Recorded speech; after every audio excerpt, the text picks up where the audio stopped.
Hallelujah. ദൈവനാമത്തിന് മഹത്വം ഉണ്ടായിരിക്കട്ടെ. Ave Maria. പ്രിയമുള്ള മക്കളെ, കഴിഞ്ഞ ദിവസം ചേച്ചി എന്നെ അൽഫോൻസമ്മയെക്കുറിച്ച് പറയുകയുണ്ടായി.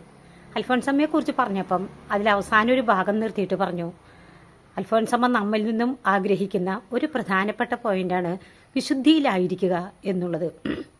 രണ്ടാമത് അൽഫോൻസമ്മ ജീവിക്കുന്ന ആ മേഖലയിൽ അപ്പം നമ്മളോട് പറയാണ്, അൽഫോൻസമ്മ എന്താ ചെയ്യണമെന്ന് വിചാരിച്ചാൽ അവിടെയുള്ള സിസ്റ്റേഴ്സ്, അച്ഛന്മാർ അവരുടെ ഭാഗത്തു നിന്ന് എന്തെങ്കിലും വീഴ്ചകൾ കാണുമ്പോൾ അൽഫോൻസമ്മയ്ക്കുണ്ടാകുന്ന ത്യാഗങ്ങൾ, സഹനങ്ങൾ, രോഗങ്ങൾ എല്ലാം അവരുടെ പാപപരിഹാരത്തിനായിട്ട് കാഴ്ചവെക്കുമായിരുന്നു അത്രേ. ഹല്ലേലൂയ. നമുക്ക് നമ്മുടെ മക്കൾ, ഭർത്താവ്, അച്ഛൻ, അമ്മ, കുടുംബാംഗങ്ങൾ കുറച്ച് പേരേ ഉള്ളൂ. അവരുടെ പാപങ്ങളുടെ പരിഹാരത്തിന് നമുക്ക് ദൈവം അനുവദിക്കുന്ന സഹനങ്ങൾ കാഴ്ചവെക്കണം. ലേവ്യരുടെ പുസ്തകം 5:17 പറയാണ്, കർത്താവ് വിലക്കിയിട്ടുള്ളതിൽ ഏതെങ്കിലും ഒന്ന് ലംഘിച്ച് പാപം ചെയ്യുന്നവൻ അറിയാതെയാണ് അത് ചെയ്യുന്നതെങ്കിൽ പോലും കുറ്റക്കാരനാണ്. അവൻ പരിഹാര ബലിയർപ്പിക്കണം. Price the Lord. അത് ദൈവം ആഗ്രഹിക്കുന്ന ഒരു കാര്യമാണ്. പഴയ നിയമത്തിൽ ലേവ്യരുടെ പുസ്തകത്തിലൊക്കെ മനോഹരമായിട്ട് അതിനെക്കുറിച്ച് കർത്താവ് വിവരിച്ച് പറഞ്ഞിട്ടുണ്ട്. വചനം എന്ന് പറയുന്നത് യേശുവാണ്. വചനം സത്യമാണ്. ഒരു ഗുഹയിൽ കെടുക്കും പോലെ നമ്മൾ അന്ധകാരത്തിന്റെ ആധിപത്യത്തിൽ കെടുക്കുകയാണ്. അവിടെ നിന്ന് വചനമാകുന്ന യേശുവാകുന്ന സത്യം കടന്നു വന്ന് നമ്മെ സ്വതന്ത്രരാക്കുന്നു. ആ സ്വാതന്ത്ര്യം ദൈവം തരുന്ന ഒരു സമ്മാനമാണ്. അതിലേക്ക് നമ്മൾ കടന്നു വന്നു കഴിയുമ്പോൾ പിന്നീട് നമ്മൾ ദൈവത്തെ സ്തുതിക്കുന്നവരും മഹത്വപ്പെടുത്തുന്നവരും ആയി മാറുകയാണ്. Price the Lord. ഇന്ന് പ്രധാനമായിട്ട് ചേച്ചി പറയുന്നത് 2-3 ദീർഘായുസ് ലഭിക്കാൻ, അത് ദീർഘായുസോടുകൂടി നമ്മൾ ഇരിക്കണം എന്നത് ദൈവത്തിന്റെ ആഗ്രഹമാണ്. അതിന് ഞാനൊക്കെ ഡെയിലി പറയുന്ന വചനഭാഗങ്ങളാണ്. അത് ഞാൻ എൻ്റെ കുട്ടികളോട് പറയാണ്. പുറപ്പാടിന്റെ പുസ്തകം 15:26, നീ നിന്റെ ദൈവമായ കർത്താവിന്റെ സ്വരം ശ്രദ്ധാപൂർവം ശ്രവിക്കുകയും കൽപ്പനകൾ പാലിക്കുകയും ചട്ടങ്ങൾ അനുസരിക്കുകയും ചെയ്താൽ ഈജിപ്തിന്റെ മേൽ വരുത്തുമെന്ന് പറഞ്ഞ മഹാമാരികളൊന്നും തന്നെ ഞാൻ നിന്റെ മേൽ വരുത്തുകയില്ല. ഞാൻ നിന്നെ സുഖപ്പെടുത്തുന്ന കർത്താവാണ്. ഇത് നമ്മൾ ആവർത്തിച്ചു പറയുക.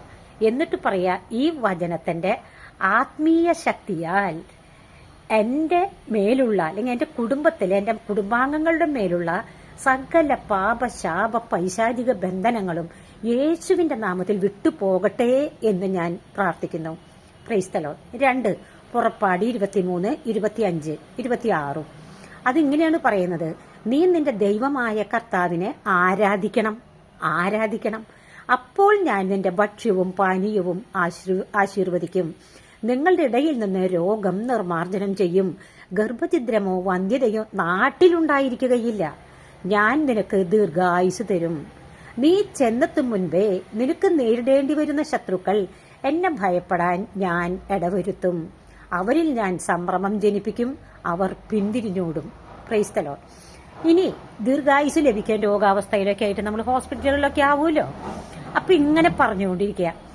ജോബിന്റെ പുസ്തകം 5:26, വിളഞ്ഞ ധാന്യക്കറ്റ യഥാകാലം മെതിക്കളത്തിൽ എത്തുന്നത് പോലെ പൂർണ്ണ വാർദ്ധക്യത്തിൽ ഞാൻ ശവകുടീരത്തെ സമീപിക്കും. ഇതൊരു വാഗ്ദാനമാണ്. അത് നമ്മൾ ആവർത്തിച്ചു പറയുക. രണ്ടാമത്തൊരു പോയിന്റാണ് യെശയ്യായുടെ പുസ്തകം 38-ാം 16, 17, 18 തിരുവാക്യങ്ങൾ എഴുതി വെച്ചോളൂ എൻ്റെ കുട്ടികൾ. ഇത് കേട്ട് കഴിയുമ്പോൾ അതിൽ പറയാണ്, കർത്താവേ, ഞാൻ അങ്ങയോടൊത്ത് ജീവിക്കും. ഞാൻ അങ്ങേക്ക് വേണ്ടി മാത്രം ജീവിക്കും. എൻ്റെ ആത്മാവ് അങ്ങയോടൊത്ത് ജീവിക്കും. കർത്താവേ, ദീർഘായുസ് തന്ന് എന്നെ അനുഗ്രഹിക്കണം. എൻ്റെ കഠിന പാപങ്ങൾ, അങ്ങ് എന്നെ എനിക്ക് ദുഃഖങ്ങളും ബുദ്ധിമുട്ടുകളും തന്നു. എൻ്റെ വിശുദ്ധീകരണത്തിന് വേണ്ടിയായിരുന്നു. പാതാളം അങ്ങന്റെ പാപങ്ങൾ അങ്ങയുടെ പിന്നിൽ എറിഞ്ഞു കളഞ്ഞതുകൊണ്ട് നാശത്തിന്റെ കുഴിയിൽ നിന്ന് എൻ്റെ ജീവനെ അങ്ങ് രക്ഷിച്ചു. പാതാളം അങ്ങേക്ക് നന്ദി പറയുകയില്ല. മരണം അങ്ങയെ സ്തുതിക്കുകയില്ല. Price the Lord. ഇത് ഈ വാഗ്ദാനം 38 കേട്ടോ, യെശയ്യാ 38-ന്റെ 16, 17, 18 തിരുവാക്യങ്ങൾ എഴുതി വെച്ച് ബൈഹാർട്ട് പറഞ്ഞുകൊണ്ട് നടക്കുന്നത്. ഹല്ലേലൂയ. അടുത്ത വചനമാണ് സങ്കീർത്തനം 118-ന്റെ 17. അതിങ്ങനെയാണ് പറയുന്നത്, കർത്താവേ, ഞാൻ മരിക്കുകയില്ല, ഞാൻ ജീവിക്കും. ഞാൻ കർത്താവിന്റെ പ്രവർത്തികൾ പ്രഘോഷിക്കും. കർത്താവ് എന്നെ കഠിനമായി ശിക്ഷിച്ചു, എന്നാൽ അവിടുന്ന് എന്നെ മരണത്തിന് ഏൽപ്പിച്ചില്ല. മലാക്കി 4:2. എന്റെ നാമത്തെ ഭയപ്പെടുന്ന നിങ്ങൾക്കു വേണ്ടി നീതി സൂര്യൻ ഉദിക്കും, അതിന്റെ ചിറകുകളിൽ സൗഖ്യമുണ്ട്. തൊഴുത്തിൽ നിന്ന് വരുന്ന പശുക്കുട്ടി എന്ന പോലെ നിങ്ങൾ തുള്ളിച്ചാടും. Price the Lord. ഇങ്ങനെ മരണാവസ്ഥയിൽ നിന്ന്, രോഗാവസ്ഥയിൽ നിന്ന് മാറിപ്പോകാവുന്ന വചനങ്ങൾ ആവർത്തിച്ചു പറയുക. സങ്കീർത്തനം 107:17 മുതൽ 20 വരെ, ഏശയ്യ 53:4. ഞാനിപ്പോൾ അത് ആവർത്തിച്ച് എല്ലാ വചനങ്ങളും പറയുന്നില്ല. എൻ്റെ മക്കൾ, ഇതൊക്കെ ചേച്ചി എന്നും പറയുന്ന വചനഭാഗങ്ങളാണ്. ഇത് പറഞ്ഞ് കർത്താവിൽ നിന്ന് അനുഗ്രഹം പ്രാപിച്ചെടുക്കുക. കർത്താവ് സ്നേഹമാണ്. കർത്താവിൻ്റെ അരികിലേക്ക് വരാതെ കർത്താവ് ആരെയും തൊടൂല്ല, സ്വീകരിക്കില്ല. തമ്പുരാനിലേക്ക് നമ്മൾ വരണം. കർത്താവ് മാന്യനാണ്. എന്നാൽ തള്ളിക്കയറി വരുന്നത് സാത്താനാണ്.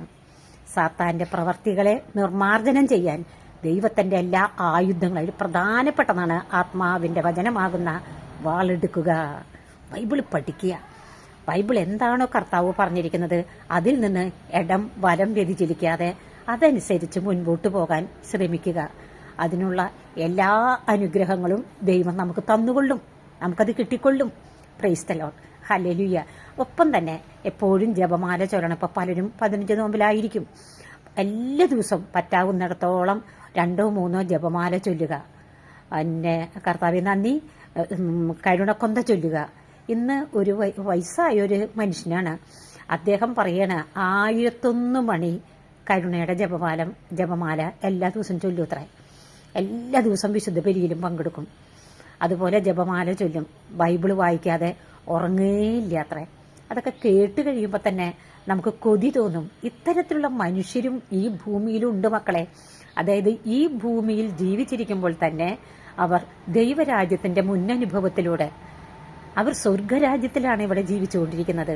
അതുപോലെ നമുക്കും സാധിക്കും. ദൈവം അതിനുള്ള എല്ലാ അനുഗ്രഹങ്ങളും എല്ലാ മക്കൾക്കും തരട്ടെ എന്ന് ഏറ്റവും എളിമയോടുകൂടെ പ്രാർത്ഥിക്കുന്നു. അമ്മേ മാതാവേ, നീതിമാനായ വിശുദ്ധ പിതാവേ, അപ്പസ്തോല ഗണങ്ങളെ, മാലാഖമാരെ, വിശുദ്ധരെ, നിങ്ങൾ ഞങ്ങൾക്കായി പ്രാർത്ഥിച്ചതിന് നന്ദി. തുടർന്നും ഞങ്ങൾക്ക് വേണ്ടി പ്രാർത്ഥിക്കണമേ എന്ന താഴ്മയോടെ യാചിച്ചുകൊണ്ട് നിത്യം പിതാവും പുത്രനും പരിശുദ്ധാത്മാവുമായി സർവശക്തനായ ദൈവമേ, ആമേൻ.